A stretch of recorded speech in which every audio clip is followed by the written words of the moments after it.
நீங்கள் பார்த்துக் கொண்டிருப்பது 24 நியூஸ் தமிழ். திமுக கூட்டணி இல்லாமல் தனித்து அதிமுகவிடம் தேர்தலில் போட்டி போட தயாரா? திமுக தலைவர் ஸ்டாலினுக்கு முன்னாள் அமைச்சர் OS மணியன் சவால். நாகப்பட்டினம் மாவட்டம் வேளாங்கண்ணி அடுத்த திருப்பூண்டி கடைவீதியில் அஇஅதிமுக சார்பில் பேரறிஞர் பெருந்தகை அண்ணாவின் 116வது பிறந்தநாள் பொதுக்கூட்டம் நடைபெற்றது.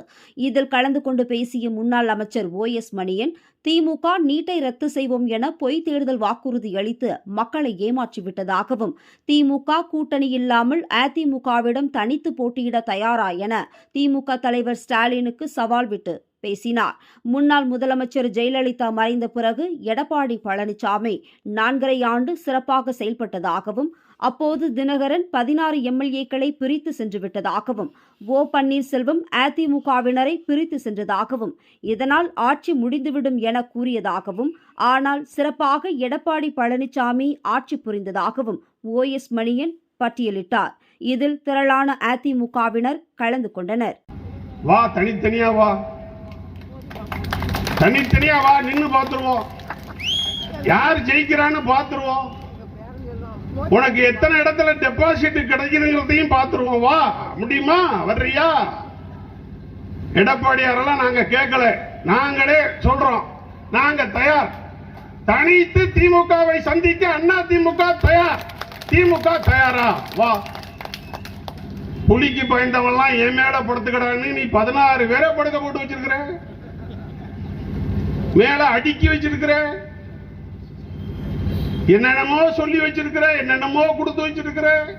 நான் அதுக்குள்ள போக விரும்பல.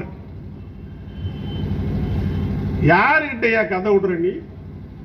அதிமுக என்ன சாதாரண கட்சியா? இந்த தமிழ்நாட்டில் வரலாறு படைத்திருக்கிற இயக்கம் அனைத்து இந்திய அண்ணா திராவிட முன்னேற்ற கழகம். எதிலேயும் சோடை போன கட்சி அல்ல அனைத்து இந்திய அண்ணா திராவிட முன்னேற்ற கழகம். எதற்கும் தயார் என்கிற இயக்கம் தான் அனைத்து இந்திய அண்ணா திராவிட முன்னேற்ற கழகம். ஜல்லிக்கட்டு காளை அடக்குகிற அந்த வீரனை போன்ற தொண்டர்களை படைத்திருக்கிற இயக்கம் அனைத்து இந்திய அண்ணா திராவிட முன்னேற்ற கழகம். இது என்னமோ லேசா தட்டி பார்த்தரலாம், உடைச்சு பார்த்தரலாம் என்று எண்ணுகிற எந்த நபரும் தீண்டி கூட பார்க்க முடியாது, தொட்டு கூட பார்க்க முடியாது. அப்படிப்பட்ட இயக்கம் தான் அனைத்து இந்திய அண்ணா திராவிட முன்னேற்ற கழகம். தமிழ்நாட்டிலே ஆளுகிற கட்சியாக நாம் இருந்திருக்கிறோம். 2026 மீண்டும் ஆளும் கட்சியாக வரப்போகிறோம். 32 ஆண்டுகளில் ஆண்ட கட்சி மீண்டும் ஆட்சிக்கு வந்ததில்லை என்கிற வரலாற்றை உருவாக்கி காட்டியவர் புரட்சி தலைவி அம்மா. 10 ஆண்டு காலம் தொடர்ந்து ஆட்சியில் நடத்தியிருக்கிறோம். அந்த 2வது முறை ஆட்சிக்கு வருகிற போது கூட மக்களிடத்திலே கொஞ்சம் கூட கோபதாபம் எதுவும் கிடையாது. இந்த தேர்தலில் பாருங்க, எடப்பாடியார் 4 ஆண்டு காலம் ஆட்சி நடத்தினார். இந்த ஆட்சி நிக்காது நிலைக்காதெல்லாம் சொன்னாங்க.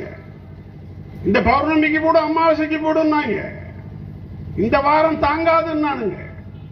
தினகரன் ஒரு 18 MLA பிச்சு எடுத்துட்டு போயிட்டார். முடிஞ்சு போச்சு அதிமுக. OPS ஒரு 16 பேரை கூட்டிட்டு போயிட்டார். முடிஞ்சு போச்சு கதைன்னானுங்க. முடிஞ்சுதா? எடப்பாடியார் நிமிர்ந்து நின்றார், ஆட்சியை நடத்தி காட்டினாரா இல்லையா? நிலையான ஆட்சி.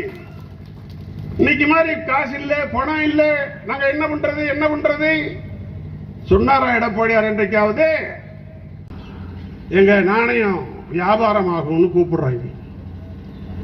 நீங்க தான் பிஜேபி மந்திரிகள் காலிலே விழாத ஆளாச்சு, நீங்க எதுக்குடா கூப்பிட்டீங்க? சரி, கூப்பிட்டாங்க. அந்த விழாவில் ஸ்டாலின் என்ன பேசுறாரு தெரியுமா? நேத்து வரைக்கும் ஒன்றிய அரசுன்னு ஓன்னு சொன்ன விடுங்க, ராஜ்நாத் சிங்க கண்ட உடனே அது மத்திய அரசு ஆயிட்டு. ஏடா, உங்களுக்கு முதுகெலும்பு இருந்தா இல்லையாடா? உங்களுக்கு முழங்கால பலம் இருக்கா இல்லையா? நெடுஞ்சாங்கடையா உழுந்துட்டீங்களாடா பாயோட. இவன் சொல்றான் பாருங்க நம்மள. ஆனா நீங்க தெரிஞ்சுக்கணும் நண்பர்களே,